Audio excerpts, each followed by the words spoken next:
আসসালামু আলাইকুম প্রিয় শিক্ষার্থীরা, সবাই কেমন আছেন? আজকে আমরা সবচেয়ে গুরুত্বপূর্ণ একটা মজার অঙ্ক করতে যাচ্ছি। যে অঙ্কগুলো বিভিন্ন চাকরি পরীক্ষা খুব বারবার আসে, কিন্তু এর জন্য তো আমরা চাকরি পরীক্ষা ক্যালকুলেটর দেওয়া হবে না। তাহলে ক্যালকুলেটর দেওয়া না হলে আপনি এই বিশাল বিশাল বর্গমূল সংখ্যাগুলি কিভাবে করবেন, আজকে আমরা শুধু সেই টেকনিকটা নিয়ে আলোচনা করব। মাত্র 10 সেকেন্ড সময় লাগবে। সত্য হচ্ছে যে এইটা সেই ক্ষেত্রে প্রযোজ্য হবে যার একক স্থানীয় অঙ্কটি 5 হবে। একক স্থানীয় অঙ্কটি কি হতে হবে? 5। আমরা তো সবাই জানি, যেমন আমি যে একের কথা বলি, এটা আমরা সবাই পারি। রুট 25 পর গুণ করলে কি হয়? 5। এটা আমরা সবাই পারি। আচ্ছা, তাহলে এটার বর্গমূল আমরা কিভাবে বার করবো? সবাই একটু তাকান চাই। 20, 25 পুরা এই সংখ্যাটাকে সমান 2 ভাগ করবে। এই সংখ্যাটা কবার করবো আমরা? 2 ভাগ। 20 আর 25 এভাবে 2 ভাগ করবো। আমার কথাটা সবাই একটু বুঝেন। যে সংখ্যাটার একক স্থানীয় অঙ্কটি 5 আছে, যে সংখ্যাটার একক স্থানীয় অঙ্কটি 5 আছে, শুধু তাদের জন্য এই ফর্মুলাটা প্রযোজ্য। টোটাল যে সংখ্যা থাকবে সেটাকে সমান 2 ভাগ করব।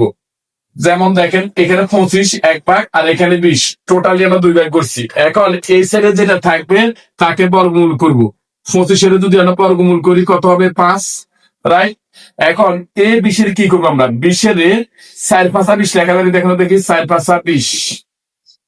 অনেকে একটা কমেন্ট করতে পারেন, স্যার 5 দুগুণ 10 তো লেখা যায় না। এবার করা যাবে না, ক্রমিক সংখ্যা হইতে হবে। ফর ক্রমিক সংখ্যা হইতে হবে। যেমন 4 এর পরের ক্রমিক সংখ্যা কত? 5। তাহলে আমরা এটাকে লিখতে পারি 4 5 20।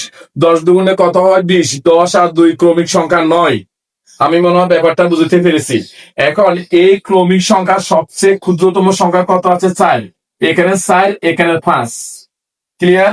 সুতরাং আমি আবার বলছি, এখানে 4 সবচেয়ে ক্ষুদ্রতম সংখ্যা, এখানে 5 মিলি কত হচ্ছে? 45। সুতরাং আমরা বলতে পারি 20 25 এটার বর্গমূল হচ্ছে 45। রাইট? খুব সহজ না? এখন আসেন আমরা তারপরটা একটু দেখা দিচ্ছি।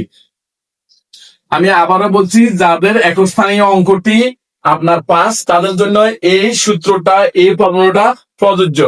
এবার আসেন 3 নাম্বার দিকে তাকান। একদম সহজ। কি আছে এখানে? 42 আর একটা আছে কত? 25। এটাকে সমান 2 ভাগ করবো আমরা। 42 যদি আমরা 2 ভাগ করি, এখানে আছে 42। আর এটাতে আমরা কি করব? আমরা একটু বাংলা লিখি দেখাই দিই, যেহেতু আপনি বুঝতেছেন। যখন আমরা পারবেন তখন আর এত কষ্ট করা লাগবে না। তাহলে 42 আর 25 আমরা 2 ভাগ করছি। এটা কি করব? রুট করব। 2 ভাগ করে জোড়া তৈরি করবো। আমরা রুট করলে কত আসে? 5। এবার 42 আমরা কি লিখবো? 42 এমন ভাবে ভাগ করবেন যার পরপর দুইটা ক্রমিক সংখ্যা আছে। 6 7 কত? 42। 6 আর 7, 6 7 6 গুণ 7, 6 7 কত হয়? 42। রাইট? এখন 6 আর 7 দুইটা ক্রমিক সংখ্যা। এই ক্রমিক সংখ্যার মধ্যে সবচেয়ে ছোট সংখ্যা কত? 6। এখানে আছে কত? 5। সুতরাং আমরা লিখতে পারি 42 25 এর বর্গমূল হচ্ছে 65। রাইট? তারপরটা দেখেন, একদম সহজ। 4 নাম্বার অঙ্ক। আবারও বলছি, কত আছে আমাদের? রুট 1 2 2 5 সমান 2 ভাগ করবো। 2 ভাগ করলে এখানে আসে কত? 3 4 12, 3 গুণ 4 এটা হচ্ছে 12। আর এটাকে যদি আমরা রুট করি তাহলে এখানে হবে কত? 25। 25 রুট করলে কত আসে? 5। এখানে সবচেয়ে ছোট সংখ্যা কত? ছোট সংখ্যা হচ্ছে 3 আর এখানে আছে 5। সুতরাং আমরা বলবো যে 1 2 2 5 এটার বর্গমূল হচ্ছে কত? 5। এখানে 3, এখানে 5, 35।